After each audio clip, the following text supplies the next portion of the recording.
Gimana sih ciri-ciri pasangan yang bakal jadi fatherless kalau gue nikah sama orang ini? Waduh, berat, minum dulu. Misalnya nih dalam suatu relationship dia udah ngeliat bahwa tampak asik sendiri, nggak tampak engage, nggak mau mendengarkan, nggak mau untuk memvalidasi perasaan. Ini berarti membayangkan pada saat pacaran dia seperti itu, ketika punya anak pun akan seperti itu juga. Fatherless itu adalah sebuah istilah yang kita gunakan pada sosok anak yang dia tuh tidak memiliki sosok ayah. Tetapi ada juga nih orang-orang yang merasa iya bapakku ada tapi kok kayak nggak ada. Paling parah tuh yang mana sih? Yang karena meninggal kah? Perceraian kah? Atau sebenarnya yang sosoknya ada tapi nggak ada gitu? Yang paling parah nih pasti orang-orang pada salah ngira. Selamat datang lagi di podcast Ruang Tunggu.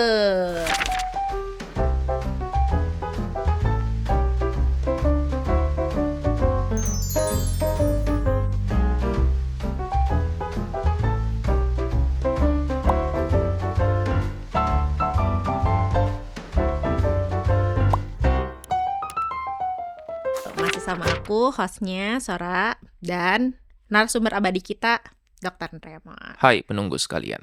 Oke, hari ini aku mau bahas yang lagi rame banget nih di sosial media ya, di TikTok, di Instagram tentang fatherless behaviors.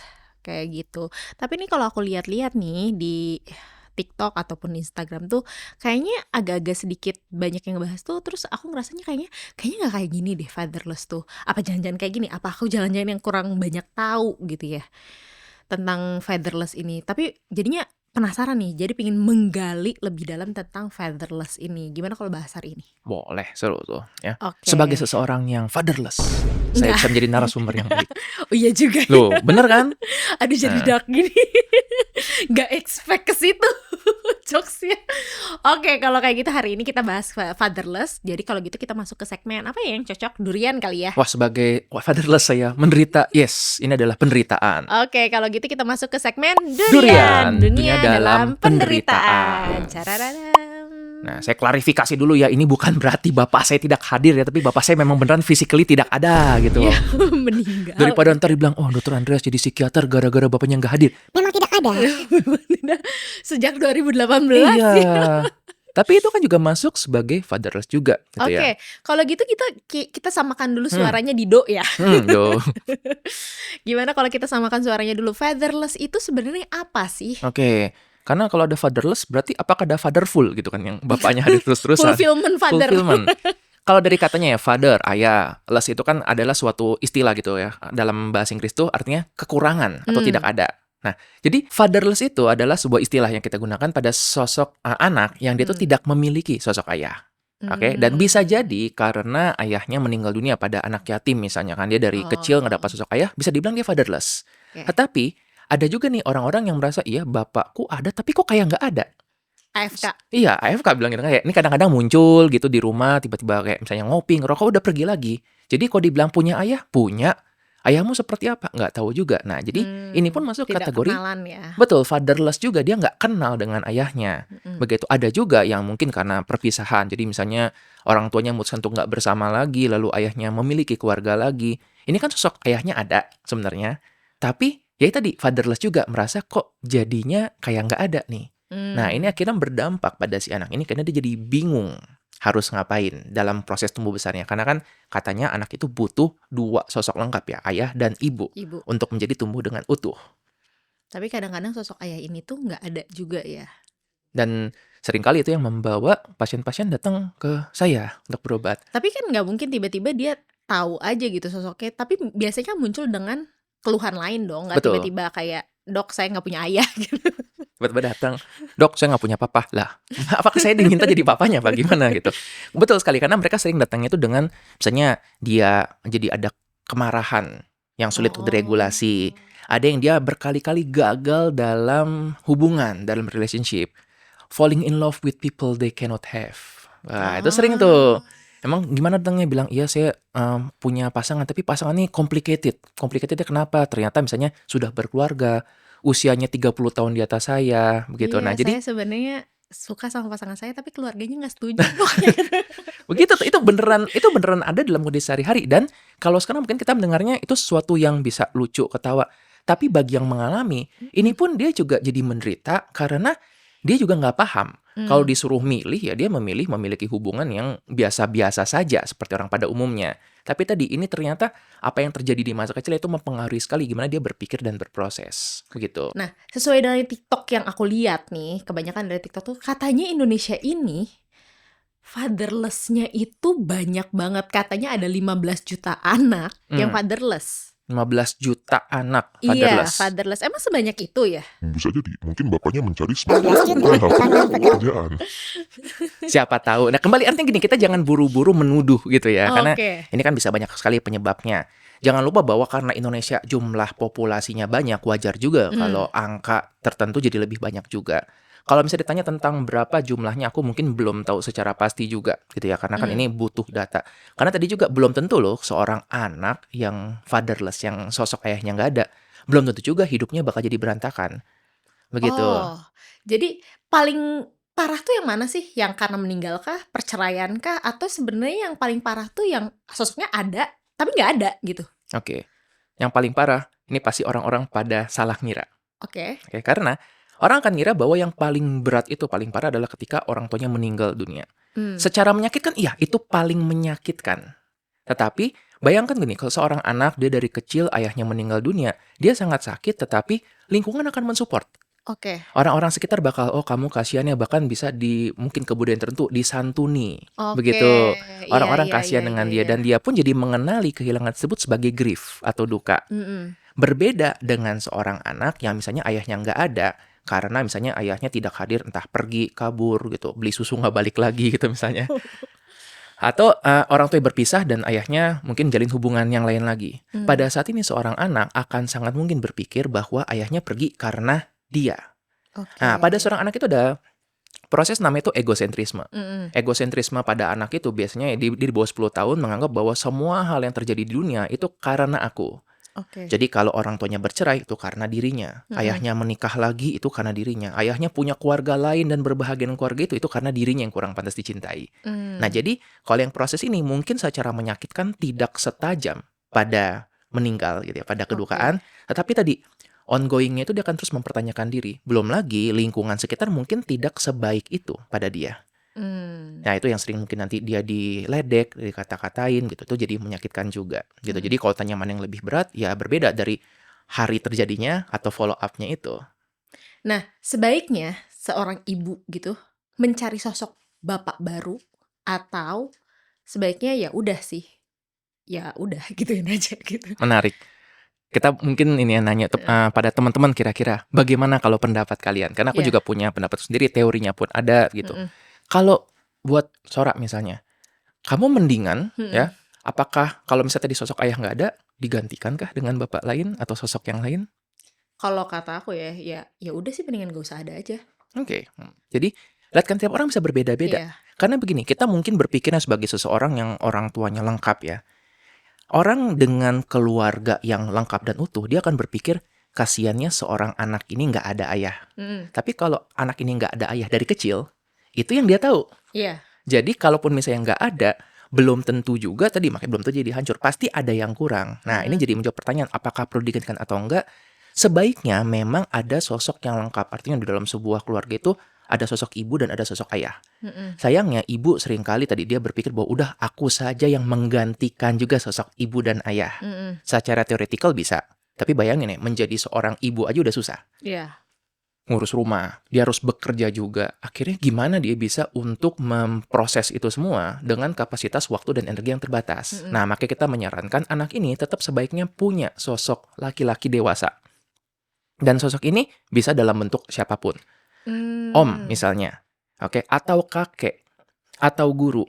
Nah, apabila ada sosok seperti ini membuat anak ini bisa tumbuh dengan lebih baik. Dan kalau kita bilang ya, ini bukan ibunya mencari substitusi, tapi mencari referensi. Supaya anak ini punya setidaknya gambaran, ini loh orang dewasa tuh seperti gini. Dan ada beberapa hal juga yang sebenarnya nggak bisa dikasih tahu oleh gender ya. Jadi by gender, karena kan kalau misalnya anaknya pria atau anaknya wanita itu ada sesuatu yang bisa dikasih tahu oleh ibu dan ada sesuatu yang bisa dikasih tahu oleh ayah ya. Betul banget. Kita nggak bermaksud membeda-bedakan ya kan, bilang bahwa ya misalnya dibilang kan anak cukup 2, laki perempuan sama saja. Ya mungkin ada benernya tentang seperti itu. Iya, Tapi iya, ternyata dua anak ini pun memproses dengan berbeda sekali. juga. Iya. Dan ya ingat nggak sih ada YouTube yang bilang kayak I wish my father told this. Mhm mhm. Ya itu juga kan. Betul. Bahkan gini, aku baru waktu itu nemu ya beberapa waktu yang lalu tuh ada akun YouTube nih luar negeri sih, Iya. yang dia tuh cuma nih, seorang bapak akan ngasih tahu Oh, ini ke anaknya, iya. betulin mobil gimana caranya, ini cara untuk memaku kayak gitu, dan itu cukup ramai karena ternyata banyak yang nggak mendapatkan itu, bahkan walaupun bapaknya ada. Iya. Dan itu dia Apakah menyadari, itu korban fatherless? nah belum tentu juga kan ayahnya jahat tentang hal seperti itu. Oh. Begitu, bisa jadi memang ini sosok ayahnya dia sangat jago di bidang berhubungan dengan mungkin teknologi, IT. Mm-mm. Tapi untuk kayak misalnya betulin mobil, gimana untuk membuat pagar, mungkin dia nggak ahli di situ. Oh, ya panggil Begitu. tukang aja gitu Karena mungkin ya. seperti itu kan. Nah, tapi ternyata tadi mungkin bisa jadi si anaknya memiliki ketertarikan di situ. Makanya di sini kita jadi perlu tahu apa sih peran ayah dalam sebuah keluarga. Nah, kalau kayak gitu gimana sih apa sih cara untuk kenalin sebenarnya ketertarikan emosi itu gimana gitu untuk kayak available untuk emosi kita kenal sama orang tua tuh gimana sih gitu? Kayak ketertarikan ayah kita tuh di mana dan ketertarikan Oke. kita tuh di mana gitu. Oke, ini nggak lepas dari perannya seorang ayah. Aku mungkin akan bahas ini tentang apa sih perannya ayah. Karena Mm-mm. selama ini kan yang kita tahu ya, di buku bahasa Indonesia atau buku PPKN zaman dulu, ayah bekerja, Mm-mm. ibu di rumah. Itu kan nggak salah juga, cuma itu klasik banget ya. Iya. Sekarang ketika kita berada di dunia yang semuanya serba equal gitu, kita ada kesetaraan gender, bisa jadi orang tuanya ini ibunya yang bekerja, Mm. ayahnya yang mengurus rumah. Itu bisa Betul, jadi bisa seperti jadi. itu. Nah, tapi dalam tadi konteks yang klasik memang ada provider. Seringkali ini menjadi sosok ayah. Nah, jadi Mm-mm. salah satunya tadi peran ayah adalah untuk mungkin memprovide. Memprovide apa? Ya memprovide mungkin tempat tinggal ataupun ya, uang, makanan, termasuk juga memprovide rasa aman. Mm-mm. Oke. Kedua, peran ayah ini bisa menjadi regulator emosi. Oh. Oke, jadi dianggapnya gini, ketika seorang anak ini lagi marah, ya ayahnya ini bisa untuk membantu meregulasi itu. Bukan dengan bilang nggak boleh marah, tapi kadang-kadang tadi mungkin dia perlu untuk mengeksplor marahnya itu. Hmm. Termasuk ketika senang juga diajak main, ketika nangis juga diajak ngomong. Nah, itu regulator, sebagai regulator itu. Oh. Jadi di kondisi yang ideal, anak ini jadi bisa untuk mengerti perasaannya. Oke. Oke. Nah, jadi tadi selain dia untuk provide dan tadi melindungi itu bisa jadi menjadi regulator. Dan yang ketiga ini adalah tentang dia menjadi mirror image. Mirror image itu artinya kayak dia bercermin kan. Jadi seorang anak ini ketika bercermin kan dia membayangkan, wah aku seperti ini nampaknya. Nah, ketika dia memiliki seorang ayah yang bisa menjadi role model, jadi seolah-olah nih anak ini membayangkan, oh aku mau menjadi dewasa seperti ini. Kalau ini anak perempuan, dia membayangkan aku mau punya pasangan yang seperti ayahku ini. Dengan catatan, ayahnya beres. Oke. Oke? Karena tadi bayangkan kalau misalnya ayahnya di rumah abusive, pemabok, banting-banting barang. Bisa jadi tadi mirroringnya jadi ngaco. Oke. Seorang anak yang cowok mungkin berpikir, oh inilah cara aku memperlakukan seorang perempuan. Mhm. Yang perempuan mungkin berpikir bahwa, oh ya memang laki-laki itu seperti Seperti ini, itu, abusive, mukul. Jadi tadi itu bisa dilakukan apabila tadi memang sosok ayah ini bisa dibilang ya tadi bisa memenuhi sesuai dengan harapan keluarga tersebut. I see. Apa sih yang bakal terjadi kalau misalnya si sosok ayah ini tuh tadi tuh nggak memenuhi 3 kriteria tersebut gitu, kayak misalnya nggak jadi regulator, nggak bisa jadi provider, dan nggak bisa juga jadi Mirror gitu, mirror mirror image tadi, itu. mirror image itu, atau nggak salah satunya nggak terpenuhi lah. Oke, nah anggaplah gini, jadi ketika seorang anak itu tumbuh besar, dia tuh kayak bikin blueprint rumah, Mhm. rancangan rumah. Blueprints ini jadi kayak referensi kan, acuan bahwa nanti rumah itu jadinya seperti apa. Bayangin ngebangun rumah tanpa ada blueprints itu. Jadi rumahnya, tetapi mungkin nanti setelah dia udah jadi rumahnya mikir, kenapa kamar mandi di depan banget ya? Kenapa baru buka pintu depan langsung WC gitu kan? Iya. Itu yang terjadi kalau misalnya blueprints itu nggak ada. Nah, blueprints ini yang tadi didapatkan dari gimana dia dibesarkan masa kecil. Tentu peran ibu ada, peran ayah juga ada. Apabila tidak ada, dia akan tumbuh menjadi sosok yang bingung. Pada laki-laki misalnya, ini bisa terjadi dia nanti akan kesulitan dalam menemukan identitinya. Akhirnya dia berpikir bahwa aku mau jadi cowok, tapi cowok itu seperti apa ya? Mulailah tuh dia lihat teman-temannya, oh kok teman-temannya pada kebut-kebutan, pada mungkin turun ke jalan, tawuran, pada mungkin ngerokok sebelum usianya. Ini membuat dia jadi merasa bahwa oh jangan-jangan laki-laki itu seperti ini. Regulatornya nggak ada. Jadi begitu. toxic masculinity ya? Masculinity, betul. Belum lagi kalau misalnya dia lagi ini nangis dibilang, "Udah nggak usah nangis, cowok itu harus tangguh." Nggak ada Cowok tidak regulatornya. bercerita. Nah, akhirnya itu dia menjadi tanpa sadar akan mengikuti pola tersebut. Mm. Yang pas nanti tumbuh besar, karena dia nggak punya sosok seorang ayah, nggak kebayang gimana ketika dia menjadi ayah. Dia Gitu. akan meneruskan lagi pola tersebut ke anaknya. Nanti berikutnya, walaupun dia hadir sebagai ayah, tapi mungkin hadirnya juga jadinya nggak sesuai dengan yang diharapkan. Mm-mm. Begitu, makanya banyak yang mengatakan, ya ayah saya ada tapi dari kecil terus-terusan mengekang saya, marahin terus-terusan. Atau ketika saya menunjukkan emosi itu langsung ditahan, nggak boleh seperti itu. Nah itu pada sosok kalau anak laki-laki. Kalau pada perempuan biasanya begini, dia akan mencari apa yang tidak didapatkan. Mm-mm.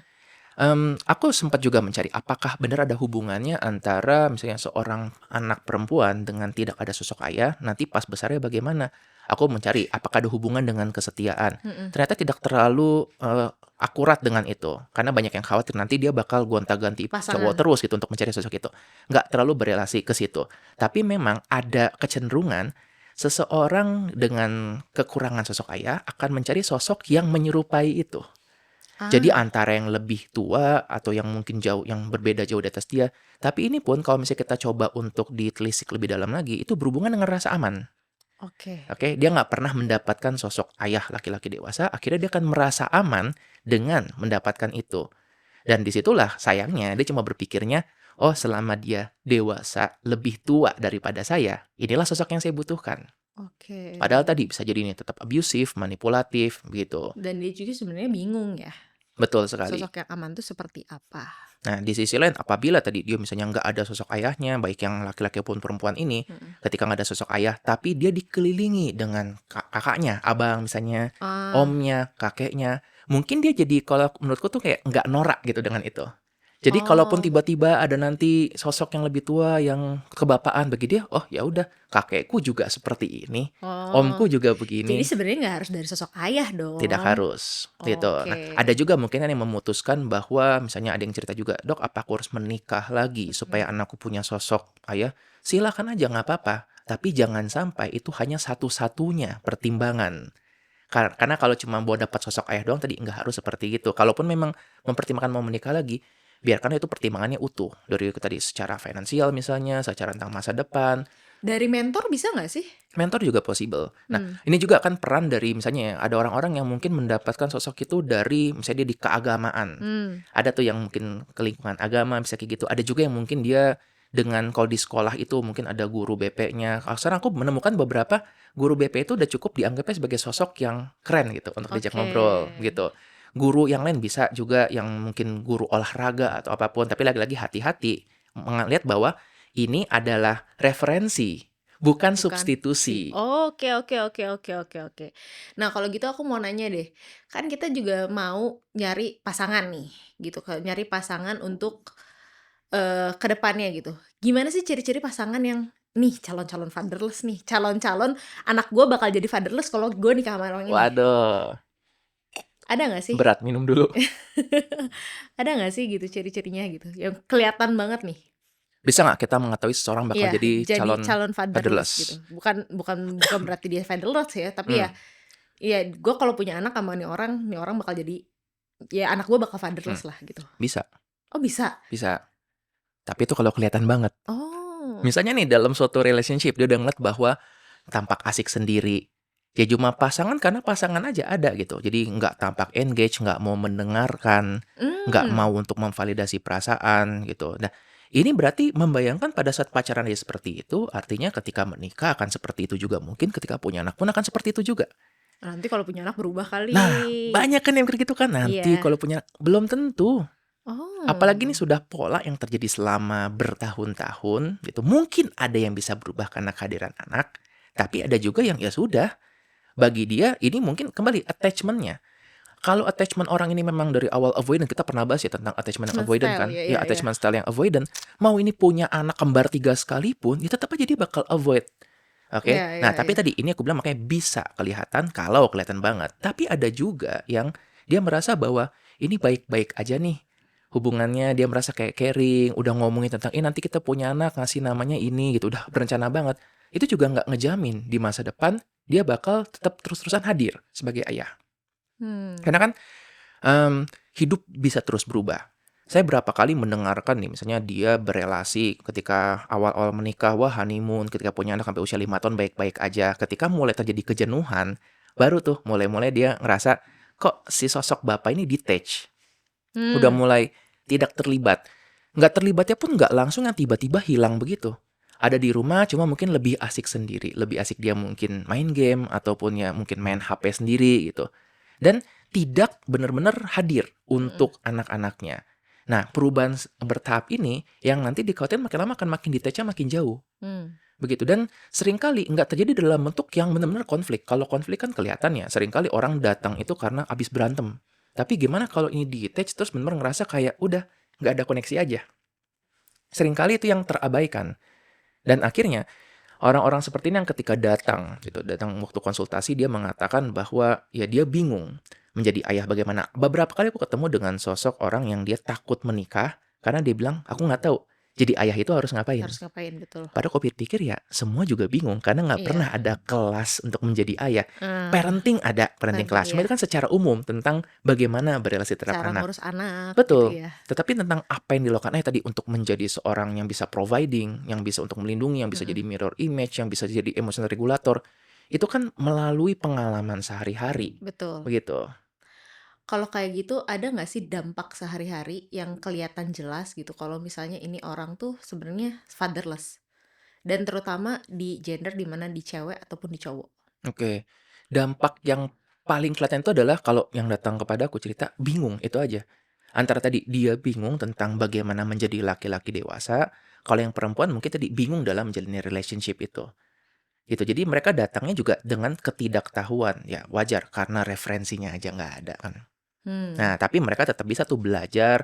Makanya kan ada kelas pengembangan diri gitu. Mereka mungkin bisa membaca buku. Bahkan yang menurutku nih buku-buku parenting aja itu bisa dibaca oleh siapapun.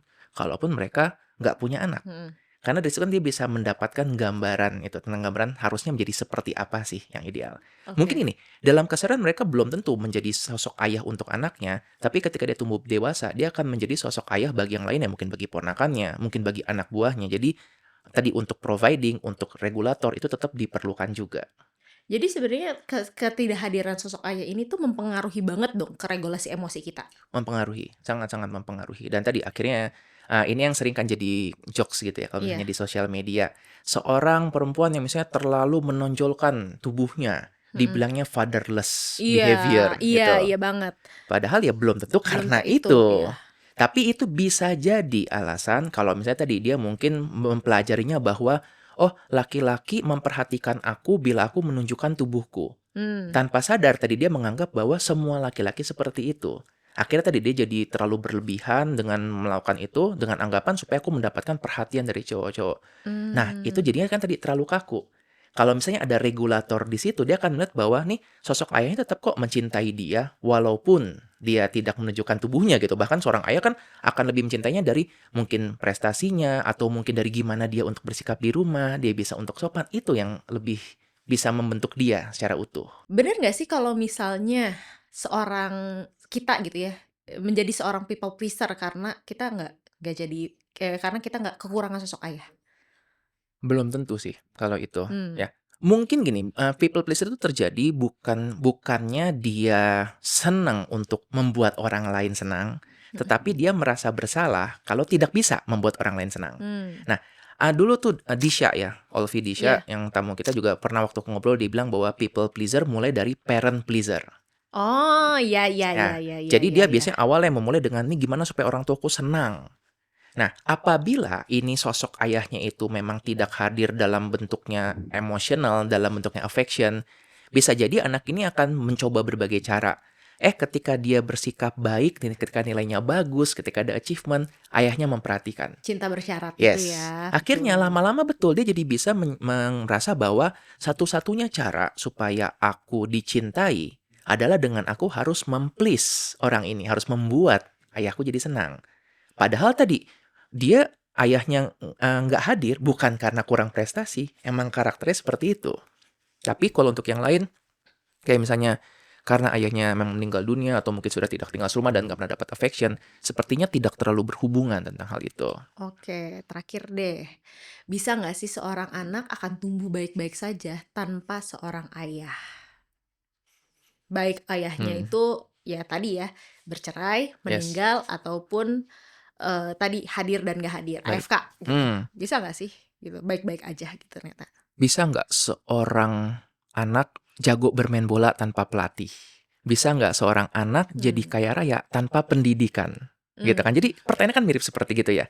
Kalau kita tanya bisa atau enggak, bisa. Hmm. Tetapi keberadaan sosok seperti itu pasti akan ngebantu sekali. Asal Oh. tadi, kalaupun mau berlatih bola ya coachnya benar, begitu kan. Kalau dia pendidikan yang untuk jadi kayak pendidikannya benar, begitu. Nah sama juga, jadi apakah mungkin sosok seorang ayah ini tidak ada dan anaknya tetap sukses baik-baik saja? Bisa. Tapi syaratnya dia berarti perlu belajar dari dunia secara langsung. Nah sayangnya ketika kita ngomongin tentang dunia, sumbernya kan liar banget Harus ya. punya privilege yang lain ya, gitu. Iya, iya, iya, iya. Jadi ya tadi antara dia mungkin punya teman yang Punya abang. abang gitu, punya om misalnya yang bisa membantu dia mengubah-ngubah Iya. jalan hidup gitu Jadi misalnya. ya, aduh, nggak jadi deh. Hmm, Jadi ya, kalau dia nggak punya sosok ayah, dia punya sosok menggantikan yang lain ya, betul. gitu. Dan Jadi lagi-lagi ya, bukan substitusi tapi tapi referensi. Ya, oke. Kalau gitu kita masuk ke seksi semangka kali ya. Sesi Mm-mm. semangka gitu. Jadi solusinya kalau misalnya kita ternyata menyadari kalau kita ini fatherless, baiknya kita bagaimana? Oke? Oke. Kita masuk aja ke sesi semangka, sesi mengupas solusi kehidupan. Solusinya dong kakak. Halo Pak. Jadi gimana nih kita kalau misalnya kita nih udah Hmm, tahu nih, kayaknya gue fatherless deh, hmm. atau enggak kayaknya temen gue fatherless nih. Baiknya kita harus ngapain? Reparenting mungkin? Mungkin reparenting. Yang paling penting adalah umur berapa dulu? Ya umur gue Karena deh misalnya 23. kok umur 23? 23 wah. Ya udah. Pada umur 23 yang sudah selama berapa tahun pengalaman ini, apakah ada dampaknya? Mungkin ada dampaknya. Which Tetapi never ya, age, bro. iya.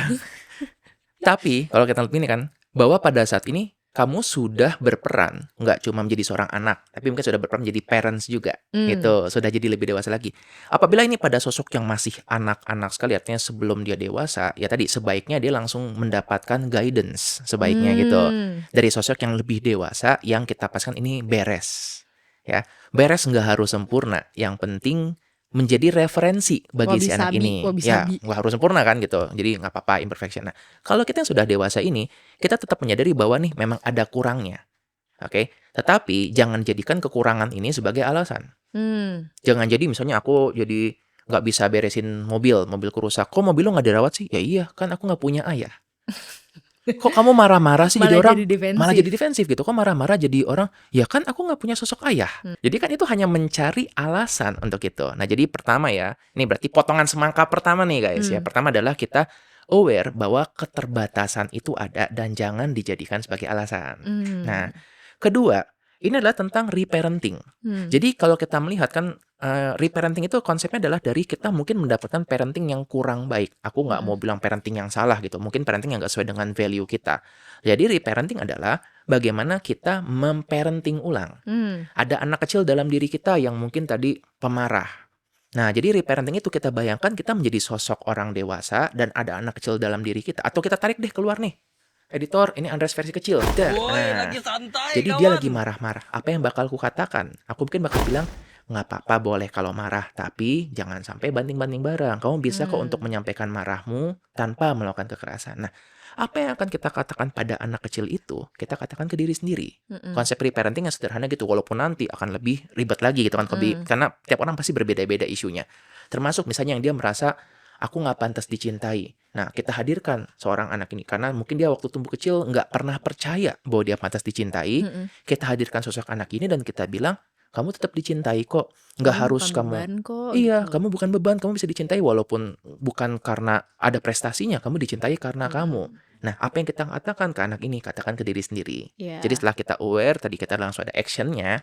Yang ketiga adalah, apabila masih kesulitan, nggak apa-apa untuk kita konsultasikan hal ini. Bisa dengan psikiater, psikolog. Sekarang banyak itu tema-temanya yang pendekatan untuk ngebantu itu. Dan juga ya termasuk ini, kita referensi dari luar ini kan bisa jadi dari membaca buku-buku tentang parenting, gimana cara kita untuk menjadi sosok ayah yang baik. Kurasa sekarang kita berada di dunia yang nggak mungkin ya kekurangan resource. Ya bahkan bisa nanya ke ChatGPT kali ya Oh bisa sekarang ya. banget gitu kan. Yang penting tadi kan kita hanya menggunakan alat-alat ini sebagai referensi, Bukan pada akhirnya menjadilah ayah versi dirimu sendiri. Kadang-kadang aku mengatakan gini, be the parents you've always wanted to have. Kalau kamu merasa bahwa aku nggak punya sosok ayah yang mengerti, jadilah ayah yang mengerti. Aku nggak punya sosok ibu yang mengayomi, jadilah sosok ibu yang mengayomi itu. Oke, aku mau nambahin satu deh gitu. Yang pertama tuh akuin dulu nggak sih? Kalau misalnya kita tuh emang kekurangan sosok ayah. Sebelum melakukan step-step yang tadi kata kamu lakukan itu. Sometimes nih, apalagi cowok ya gitu, untuk ngakuin ngegengsiin itu juga Iya. udah susah banget gitu ya. Gue nggak apa-apa kok gitu kan. Lu Akuin, nggak ada ayah, ya nggak apa-apa kan gue udah dewasa gitu. iya gitu. Gue kuat sendiri jalanin ini, beban di hidup gue tuh oke gitu, gak masalah. Kita akuin dulu aja kalau Setuju kita banget. kekurangan sosok ayah tersebut, dan kita mencari untuk kayak referensi sosok ayah gitu. Betul. Jadi kita lebih terbuka lagi untuk ilmu baru.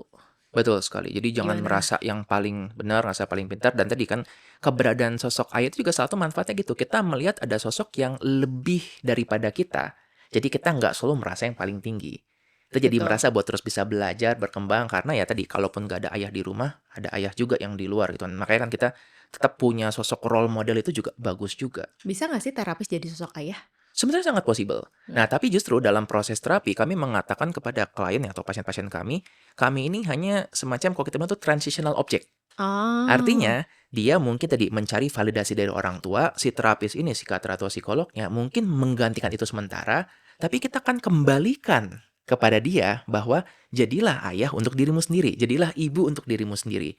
Kalau gagal, kita cuma membuat si klien ini ketergantungan sama terapisnya. Oke, menarik ya. Karena kamu tadi mention ibu, gimana kalau selanjutnya di part 2 kita bahas soal mothers, teman Boleh. ayah. Biasanya kan kalau fathers less, kalau mothers over involvement. Oke, boleh. Jadi Ya. gimana kalau kita bahas tentang ibu yang terlalu terlibat dalam hidup Baik. anak, Kita hidup nyebutnya overbearing mother atau over-involved mother. over-involved mothers. Oke. Oke, gimana kita lanjut ke part 2? Boleh? Sikat? Sikat. Jadi kalau gitu jangan lupa di subscribe dan nyalain notification-nya. Kalau kalian ada masukan langsung aja di komen. Dan jangan lupa juga kalau kalian malu-malu nih mau nanya, kalian tinggal diklik aja tuh link yang ada di bawah di description box. Dan jangan lupa di follow juga Instagram Pot Ruang Tunggu di @pot_ruangtunggu. Dan juga Instagramnya Andreas. @dr.remon. Dan Instagramnya Sora @littlesora. Jadi jangan lupa di subscribe Ruang Tunggunya. Yap, terima kasih penunggu dan sampai jumpa di pertemuan berikutnya. Ingat, di setiap perhentian pasti ada ceritanya. Ceklek. Selamat nunggu Ruang Tunggu.